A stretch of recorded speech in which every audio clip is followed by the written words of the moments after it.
Number 9, Oklahoma State at number 22, Kansas State.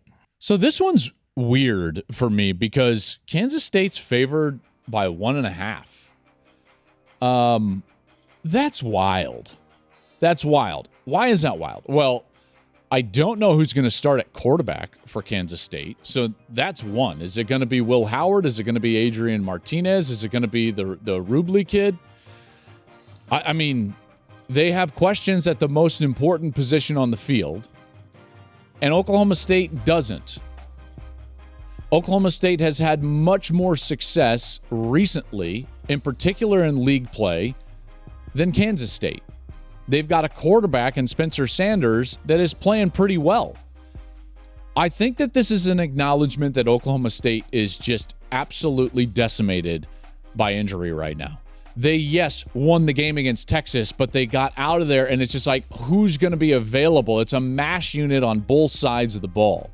And I think that this line reflects that fact. If I'm looking at this from a perspective of what does Kansas State need to do to win, to beat Oklahoma State? Because I think Oklahoma State should be the favored team. I think that they're probably going to win the game. What's the path for Kansas State? Well, even if Adrian Martinez plays, he's got this knee issue. And even if he plays, he's not going to be the same quarterback. And this is not a guy that has been hurting you with his arm. It's been his legs. So what does that leave for the Wildcats? Even if their quarterback is in, Deuce Vaughn has to be great. And they've been limiting his touches over the last couple of weeks because he got banged up. I believe it was against Iowa State. He got banged up. But as he gets healthier, they're going to need to up his touches.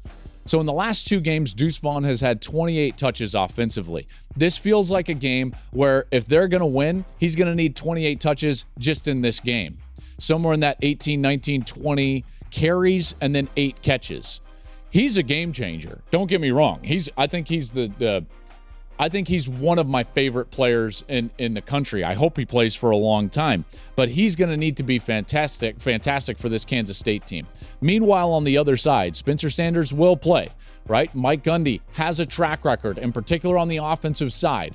This is a team that is doing really well offensively. They're third in the nation in scoring offense, right? Like they can put the ball in the end zone, and I think that they win on the road, which means that that's a winner for Oklahoma State because Kansas State is favored by 1.5. So that's where I'm going there in the Big 12. And by the way, the winner of that game sets themselves up beautifully to be in the Big 12 championship game. Remember now, they would have basically a 2-game lead against the other team, and they're the only 2 teams in the league that only have 1 loss in league play. Okay, so TCU is sitting there undefeated. They're in a great spot to go to the championship game. And then the winner of this game likely going to face them. So we're getting some clarity in this Big 12 race as we get the top 2 teams in that Big 12 championship game. Hey, thanks for watching. If you enjoy that clip, make sure you click subscribe somewhere down here. From game highlights to exclusive interviews and rankings, we've got everything you need as a college football fan right here. College football on Fox.